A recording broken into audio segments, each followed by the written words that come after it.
tey ñett façon nit laa lay présenté borom xel yu mag yi borom xel yu yem yi ak borom xel yu ndaw yi. borom xel yu mag yi maanaam borom xel yu ñaw yi ñoom dañoo am ay objectifs dañoo xam lu ñu bëgg te dans 90% des cas dañuy tekki ñooñu ci ay idées la ñuy waxtaanee. frère xam nga li sama projet fan yii nii def benn système numérisé bi lay permettre nga am extrait de naissance juste par appel sans déplacer wu. Sénégal amagul autosuffisance alimentaire moo tax fan yii may xool est-ce que duma lancer wu ci wàllu mbay mi tamit parce que xam naa ni c'est très prometteur. borom xel yu yam yi ñooñu ñàkkuñu de mais amuñu lu bëri tamit tekkiwuñu à 100% ñooñu ay événement la ñuy waxtaanee. booy concert daju bi xaw ma kat de mais man damay dem waxal lu leer boog ma dagal la ticket.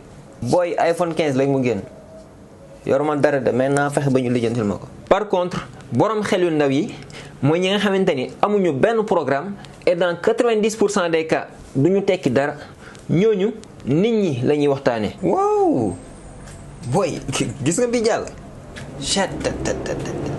booy fan yi gis nga Modou oto bu mu yore waaye booy Range Rover lay dawal loolu leer naa tegal nii man xaw ma waay yow non moo ngi job mais sinon fan yee passé yëpp gisul mais fan yi moom muy commencé ñëwaat nànk-nànk muy commencé jàppat forme gisul muy dugal ay buts enchaîné xam nga moo ama day moromam yoro nga baax rek.